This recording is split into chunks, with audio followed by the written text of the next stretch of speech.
Hello दोस्तों। तो चलिए फिर से सुनते हैं एक नई बहुत अच्छी और बहुत ही रोचक कहानी के अगले सफ़र पे, जिसका नाम है मुसाफिर कैफ़े, जिसको लिखा है दिव्य प्रकाश दुबे जी ने और पढ़ के सुनाऊंगी आपको मैं, आरती। तो चलिए सुनते हैं कहानी। तो कहानी की शुरुआत होती है क से कहानी। हम पहले कभी मिले हैं? सुधा ने बच्चों जैसी शरारती मुस्कुराहट के साथ कहा। शायद। शायद। कहाँ? मैंने पूछा। सुधा बोली, हो सकता है किसी किताब में मिले हो। लोग कॉलेज में, ट्रेन में, फ्लाइट में, बस में, लिफ्ट में, होटल में, कैफे में, तमाम जगहों पर कहीं भी मिल सकते हैं, लेकिन किताब में कोई कैसे मिल सकता है? मैंने पूछा। इस बार मेरी बात काटते हुए सुधा बोली, 2 मिनट के लिए मान लीजिए हम किसी ऐसी किताब के किरदार हों जो अभी लिखी ही नहीं गई हो तो? ये सुनकर मैंने चाय के कप से एक लंबी चुस्की ली और कहा, मजाक अच्छा कर लेती हैं आप। बॉस से बेटा शादी कर ले। चंदर के मोबाइल पर पापा के नंबर से एक एसएमएस आया जिसमें एक मोबाइल नंबर लिखा हुआ था। अभी वो नंबर पढ़ ही रहा था कि इतने में उसके पापा के फोन से मम्मी का फोन आया। कॉल में अपना और चंदर का हालचाल लेने और देने के अलावा बस इतना बताया गया कि संडे 12 बजे कॉफी हाउस में एक लड़की से मिलने जाना है। ये भी बताया गया कि लड़की वहां अकेले आएगी। हालांकि लड़की के अकेले आने वाली बात इतनी बार झूठ निकल चुकी है कि चंदर ने यह मानना ही छोड़ दिया है कि कोई लड़की शादी के लिए अकेले मिलने आ सकती है। लड़की के साथ उसकी कोई ऐसी क्लोज फ्रेंड आई हुई होती है जिसका जन्म केवल और केवल आपकी शादी के लिए आपका वायवा लेने के लिए होता है। खैर, चंदर मन मारकर कॉफी हाउस टाइम से 15 मिनट पहले ही पहुंच गया। वहां देखा तो एक टेबल पर एक लड़का और लड़की साथ बैठे हुए थे। उसने घड़ी देखी और सोचा कि 15 मिनट देख ले, फिर 12 बजे फोन कर लेगा। अब जब चंदर अपना मोबाइल बाहर निकालकर बार बार उसको लॉक और अनलॉक कर रहा था, उसी दौरान उस कैफे में बैठी लड़की की आवाज तेज होने लगी। चंदर को जो कुछ सुनाई पड़ा वो कुछ ऐसा था। अच्छा, तो शादी के बाद अगर तुम्हें 2 साल के लिए अमेरिका जाना पड़ेगा तो मैं यहाँ अपना करियर छोड़ के तुम्हारे साथ चलूं? तुम सॉफ्टवेयर इंजीनियर्स को क्या लगता है कि अमेरिका जाना कैरियर है? नहीं, तुम लोग समझते क्या हो? तुम लोगों को शादी के बाद जब लड़की से केवल बच्चे पलवाने हैं तो वर्किंग वुमेन चाहिए है क्यों? नहीं नहीं, बताओ। ब्ला ब्ला ब्ला। चंदर को उस लड़की की बात सुनकर मजा आने लगा। वो कम से कम 20 मिनट नॉन स्टॉप बोलती रही। इसी बीच में बंदा बस हम बोलकर उठकर जा चुका था। इसी बीच चंदर की घड़ी पर नजर गई। 12:15 बज चुके थे। चंदर ने सोचा फोन मिलाकर बता दे कि वो पहुंच चुका है। चंदर ने फोन मिलाया और उधर की आवाज सुने बिना ही बोल दिया, हेलो। बस इतना बताना था कि मैं कैफे पहुंच गया हूँ, आप आराम से आ जाइए। मैं अभी कैफे में ही हूँ। अच्छा, मैं तो कैफे में 20 मिनट से हूँ। मैं भी। ए से एक दिन की बात। चंदर को समझ में आ चुका था कि ये वही लड़की है जिससे वो शादी के लिए मिलने आया है। चंदर पलटकर उसकी टेबल तक गया। इससे पहले वो कुछ समझाती या बोलती, चंदर ने कहा, पता नहीं आपको सुनकर कैसा लगेगा, लेकिन मैं भी सॉफ्टवेयर इंजीनियर हूँ। सॉरी सॉरी, आपको वेट करना पड़ा। I am Sudha. अरे कोई बात नहीं, बहुत अच्छा बोली आप। I am Chandar. आप बातें सुन रहे थे? सुन नहीं रहा था, सुनाई पड़ रही थी। मैं बहुत जोर से बोल रही थी क्या? हाँ और क्या। पता नहीं कहाँ कहाँ से आ जाते हैं। खैर, आप बुरा ना मानो तो एक बात पूछूं? हाँ पूछिए। मेरे बाद भी कोई मिलने आ रहा है तो आप बता दीजिए, मैं उस हिसाब से टाइम एडजस्ट कर लूंगा। अरे नहीं नहीं, एक दिन में 2 लड़के काफी हैं। क्या करती हैं आप? मैं लॉयर हूँ, फैमिली कोर्ट में प्रैक्टिस करती हूँ। आप कह सकते हो डिवोर्स एक्सपर्ट हूँ। वाह, मैं आज पहली बार किसी लड़की लॉयर से मिल रहा हूँ। सही में डिवोर्स करवाती हो क्या? सही बताऊं तो डिवोर्स कोर्ट में आने से पहले ही हो चुका होता है। हम तो बस सरकारी स्टैंप लगाने में और हिसाब किताब करने में मदद करते हैं। क्यों करते हैं लोग डिवोर्स? कोई एक वजह थोड़े है। फिर भी सबसे ज्यादा किस वजह से होता है? क्योंकि लोगों को पता नहीं होता कि उन्हें लाइफ से चाहिए क्या। तुम्हें पता है क्या चाहिए लाइफ से? थोड़ा बहुत शायद। और तुम्हें? मुझे नहीं पता क्या चाहिए। छोड़ो, कहाँ डिवोर्स की बातें करने लगे हम। तो रोज कोर्ट में इतने डिवोर्स देखकर भी शादी करना चाहती हो? सच बताऊं तो मैं शादी करना ही नहीं चाहती। घर वाले परेशान ना करें इसलिए मिलने आ जाती हूँ और कोई ना कोई बहाना बना के लड़के रिजेक्ट कर देती हूँ। सॉफ्टवेयर इंजीनियर को तो बिना मिले ही रिजेक्ट कर दिया करो, मिलने का कोई टंटा ही नहीं। हाँ, अगली बार से यही करूंगी। अच्छा, तुम्हें रिजेक्ट करना ही है तो एक हेल्प कर दो। तुम अपने घर वालों को पहले ही बोल दो कि मैं पसंद नहीं आया। फालतू ही मेरे घर वाले पीछे पड़े रहेंगे। अच्छा, ठीक है, डन। शादी नहीं करनी तुम्हें? नहीं। क्यों, प्यार वाला चक्कर है क्या? हाँ, शायद नहीं, शायद, पता नहीं यार। और तुम्हारा? था चक्कर, अब नहीं है। मैं शादी वादी में बिलीव नहीं करती। फिर अपने घर वालों को समझा दो ना। कितने सॉफ्टवेयर वाले लड़कों की बैंड बजाओगी? हाँ, सही कह रहे हो। घर वालों को यही समझाऊंगी। तुम तो आज समझा दोगी। मुझे पता नहीं कितने संडे खराब करने पड़ेंगे। कोई फुल प्रूफ तरीका बता दो। मुझे पता होता कोई तरीका तो आज उस इडियट से मिलने थोड़ी ना आ जाती। जाने के बाद तुम मुझे भी इडियट बोलोगी तुम। हाँ शायद।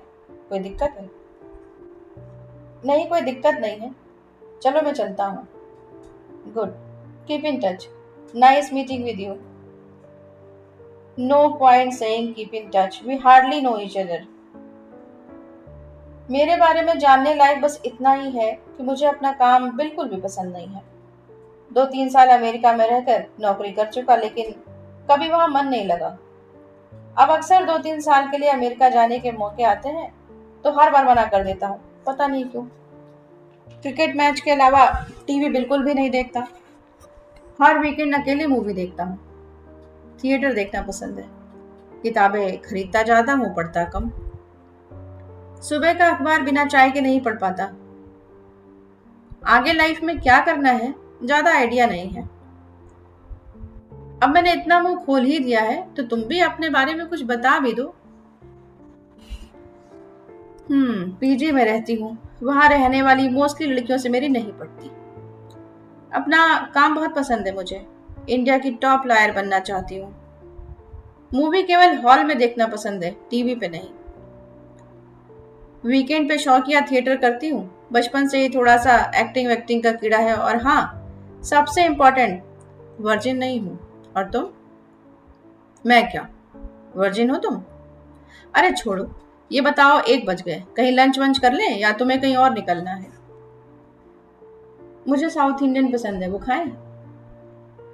मुझे साउथ इंडियन उतना पसंद नहीं है, लेकिन चलो, कौन सा तुम्हारे साथ उम्र भर खाना है? अरे नहीं पसंद तो कुछ और खा लेते हैं। अरे नहीं चलेगा यार, एक ही दिन की तो बात है। ये चंदर और सुधा की पहली मुलाकात थी। पहली हर चीज की बात हमेशा कुछ अलग होती है, क्योंकि पहला ना हो तो दूसरा नहीं होता, दूसरा ना हो तो तीसरा। इसीलिए पहला कदम ही जिंदगी भर रास्ते में मिलने वाली मंजिलें तय कर दिया करता है। पहली बार के बाद हम बस अपने आप को दोहराते हैं और हर बार दोहराने में बस वो पहली बार ढूंढते हैं। तो से टाटा बाय बाय। उस दिन लंच में केवल दो ही चीजें अच्छी थी, एक खाने के बाद की फिल्टर कॉफी और दूसरा सुधा की कंपनी। खाना खत्म होने के करीब 2 बज चुके थे। चंदर ने चलने से पहले कहा, फिर अब क्या प्लान है? कुछ नहीं, घर जाऊंगी, आराम करूंगी, मूवी देखनी थी लेकिन देखूंगी। कोई फ्रेंड साथ चले तो जाऊंगी, नहीं तो क्या? नहीं तो मूवी रहेगी नहीं, अगले हफ्ते तक मिस हो जाएगी। मूवी मुझे भी देखनी थी, कोई ना मिले तो बता देना, मैं साथ चलूंगा। मुझे वैसे भी ही होती है मूवी। इनफैक्ट तुमसे मिलने नहीं आया होता तो मूवी देखने ही गया होता। अरे मिल जाएगा कोई ना कोई, वरना फोन कर दूंगी। पक्का? हाँ पक्का। चलो फिर चलता हूँ, अपनी शादी में बुलाना। मैं तो करूंगी नहीं शादी, लेकिन तुम अपनी शादी में जरूर बुलाना। डन। और हाँ, keep in touch. Sure. It was Indeed nice meeting you, वरना उस इडियट ने मूड ऑफ कर दिया था। किसी से मिलकर नाइस मीटिंग यू अगर कभी लगा भी करे तो बोला मत करो, कुछ चीजें बोलते ही कचरा हो जाती है। ठीक है, ध्यान रखूंगी। चलो bye bye. Bye bye, tata. Sunday ritual. अगले संडे से सुधा के पास उसके घर वाले एक नए लड़के का नंबर भेज चुके थे और चंदर के पास एक लड़की का नंबर आ चुका था। दोनों अलग अलग लड़के और लड़की से मिलने के लिए उसी कैफे में पहुंचे। सुधा वहां पहले से थी। चंदर को जिस लड़की से मिलना था वो भी वहां पहुंच चुकी थी। दोनों ने एक दूसरे को देखा, हाथ हिलाया और व्हाट द फक लुक दिया। सुधा जिस लड़के से मिलने आई थी उससे 10 मिनट में इरिटेट हो गई। इधर चंदर भी जिस लड़की से मिलने आया था उस पर ध्यान ना देकर सुधा की तरफ देख रहा था, लेकिन चंदर सुधा के जैसे स्ट्रेट फॉरवर्ड नहीं था कि इस लड़की को बोल पाता कि उसे शादी नहीं करनी। इतने में सुधा वहां चंदर की टेबल पर आ गई और लड़की को देखकर एकदम सीरियस होकर बोली, बहन, ये आदमी जो तुम्हारे साथ बैठा है ना, ये बहुत ही कमीना इंसान है। मैं 2 बार इसके बच्चे की मां बन चुकी हूँ, लेकिन देखो फिर भी तुमसे मिलने आ गया। इस आदमी को लड़की से बस 3 चीजें चाहिए, हवस, हवस और हवस। बहन, मैं तो इंसानियत के नाते तुम्हें बता ही सकती हूँ, बाकी तुम्हारी लाइफ है और हवस भी तुम्हारी, आई मीन लाइफ तुम्हारी। ये सुनने के बाद वो लड़की उठ के वहां से चली गई और उसने जाने से पहले चंदर को व्हाट द हवस का लुक दिया। लड़की के जाते ही सुधा बोली, कैसी लगी मेरी एक्टिंग? बहुत ही बेकार। क्यों, तुम्हारी लाइफ को बर्बाद होने से बचा लिया?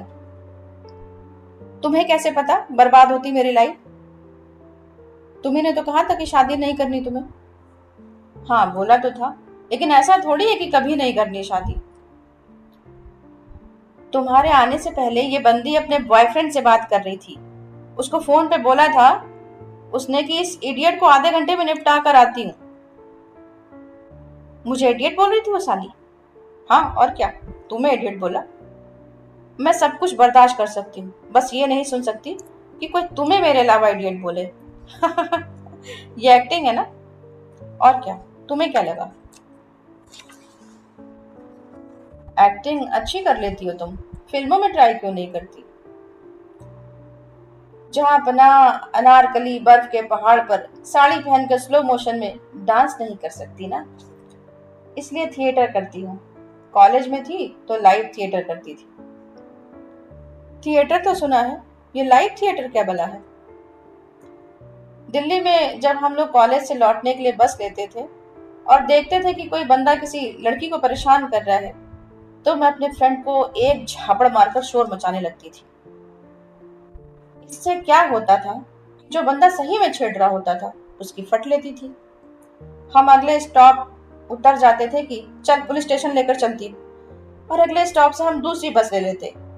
मेरे साथ फ्रेंड्स ने बहुत थप्पड़ खाए मुझसे। तो अब नहीं करती थप्पड़ मारने वाला लाइव थिएटर? कभी कभार, जैसे अभी एक्टिंग की ना उस बंदी के सामने, बट अब थिएटर करती हूँ। वैसे लाइव भी एक तरह की एक्टिंग ही तो है। कुछ लोग अच्छी कर लेते हैं, कुछ बहुत खराब। एनीवे, जब मेरा प्ले होगा तो बुलाऊंगी तुम्हें। आओगे? हाँ और क्या, पक्का आऊंगा। तो क्या प्रोग्राम है आज का? किसी और से भी मिलना है? नहीं, कोई प्रोग्राम नहीं है। प्ले देखने चलोगे? कौन सा? कोई सा भी जो चल रहा होगा। थिएटर की बात हुई तो प्ले देखने का मन कर गया। चलो। प्ले के बीच में तुम मुझे थप्पड़ लगाकर अपना लाइव थिएटर मत शुरू करना बस। दोस्तों, उम्मीद है आपको कहानी पसंद आ रही होगी, और पसंद आ रही है तो ऐसे ही सुनते रहिए कहानियाँ, बने रहिए हमारे साथ स्टोरी टाइम विद आरती। और हाँ, लाइक शेयर सब्सक्राइब करना ना भूलिए, और हिट द बेल आइकन, जिससे कि आगे के सभी कहानियों के नोटिफिकेशन आपको मिलते रहे। Thank you so much.